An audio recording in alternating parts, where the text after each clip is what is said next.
Hi ladies and gentlemen, Matt Thompson here at the NSCA Performance Center in Colorado Springs, the latest installment of The Bridge. So today we're talking about the article Exploring the Deadlift. So there's a lot of different variations of the deadlift that we can use for different reasons or to strengthen different parts of the body.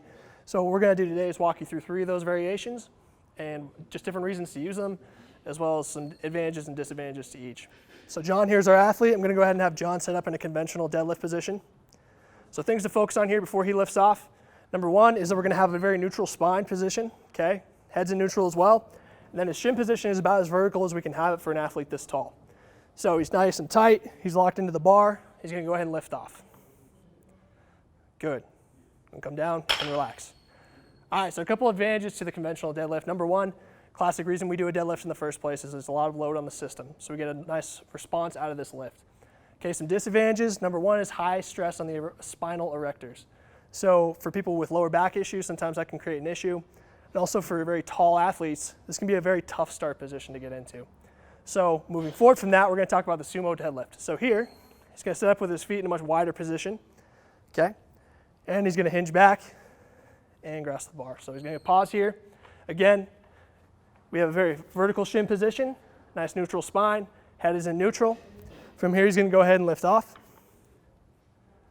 Good, come down and relax.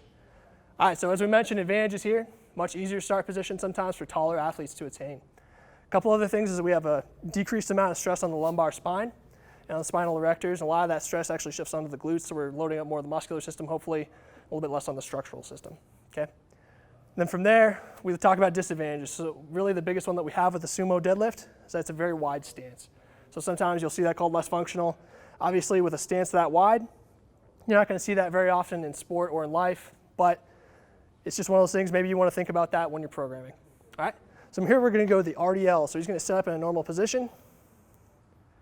He's going to lift the bar off. He's going to stand tall. So here we would typically start from a standing position. So the things you're going to notice here, I'm going to go ahead and have him knock out a rep of the RDL. Shins are still very vertical. Spine is still in neutral. Head's in neutral. Go give me 2 more. What you'll notice is his range of motion is to about the bottom of his knees.